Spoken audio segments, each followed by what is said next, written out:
Let's be honest. Money is one of those things we all think about every single day, but most of us were never really taught how to manage it. Schools don't explain it. Parents might not have talked about it. And so, many of us grow up with this uneasy relationship with money. You make some, you spend some, and sometimes you wonder where it all went. If you've ever checked your bank balance and thought, wait, how is it already this low? You're not alone. The truth is, most people don't fail financially because they don't earn enough, but because they don't know where their money is going. That's where budgeting comes in. But here's the catch. When people hear the word budget, they often picture something boring, restrictive, or complicated, like spreadsheets filled with numbers or a lifestyle where you can never buy coffee again. That's not what budgeting really is. A budget isn't about cutting out all the fun, it's about giving your money a plan. It's like telling your money where to go instead of wondering where it went. So in this video, we're going to break down budgeting for beginners in a way that's super simple, practical, and actually doable. Budgeting doesn't need to be scary or overwhelming. Think of it like learning a new skill. At first it feels clunky, but once you get the hang of it, it becomes second nature. The goal isn't perfection, it's progress. You don't need to turn into a financial expert overnight. Instead, you just need to learn the basics. How to know how much you're earning, how to see where your money is going, how to make small, realistic choices that help you keep more of it. By the end of this video, you'll understand the foundation of how to create a simple budget you can actually stick to, even if you've never tried before. And here's the best part. Once you start, you'll notice your stress about money begins to shrink. That's because budgeting gives you control, and with control comes peace of mind. Step 1. Know your numbers. The first step to budgeting is knowing exactly what you're working with. That means figuring out your income and your expenses. Your income is usually straightforward. Your paycheck, maybe a side hustle or freelance work.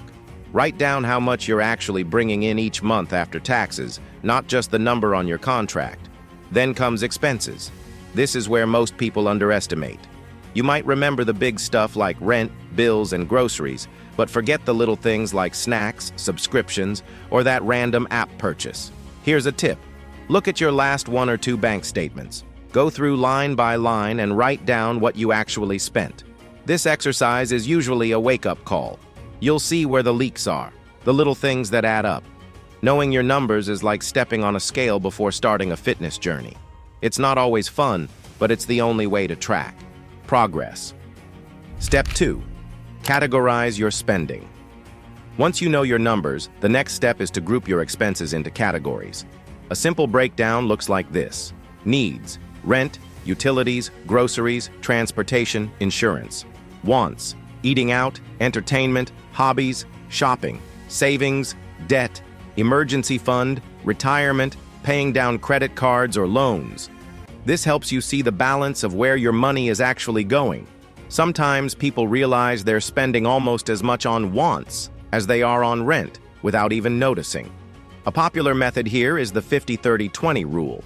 50% of your income goes to needs, 30% goes to wants, 20% goes to savings or debt repayment.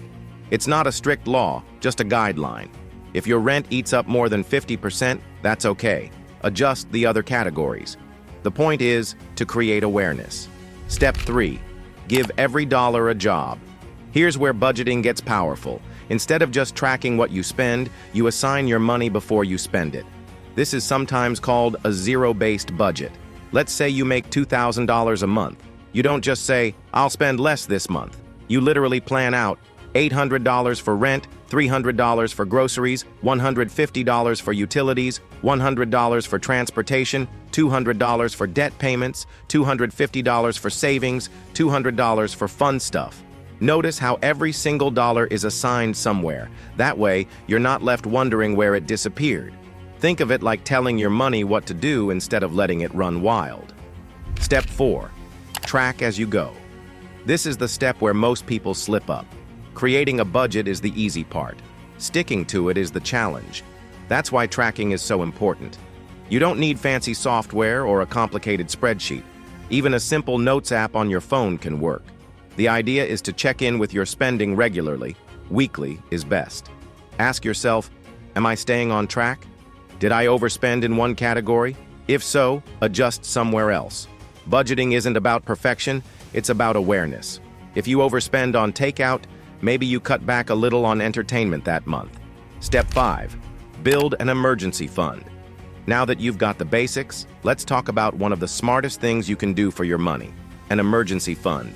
This is money set aside for unexpected expenses, like a car repair, medical bill, or losing your job. Without it, people often fall back on credit cards, which creates debt. With it, you have a safety net. Start small. Aim for $500 to $1,000 first. Over time, try to build up 3 to 6 months' worth of expenses. It sounds like a lot, but you don't need to do it overnight. Just keep adding a little each month. An emergency fund is like financial peace insurance. It helps you sleep better at night.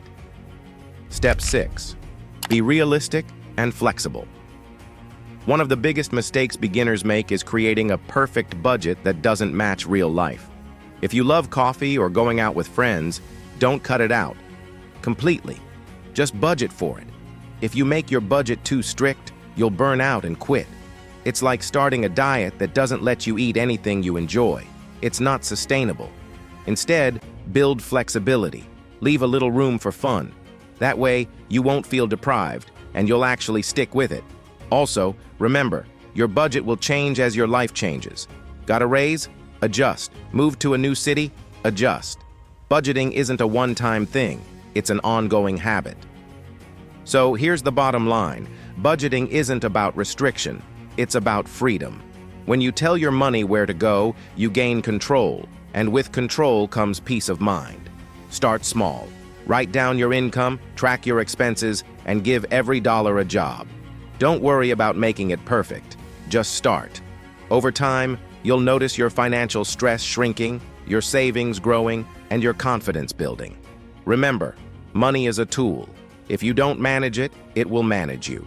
But once you take charge, you'll realize budgeting isn't about cutting out all the fun. It's about building the life you actually want. So, if you've been putting off budgeting because it feels overwhelming or complicated, let this be the moment you take the first step, because your future self will thank you for it.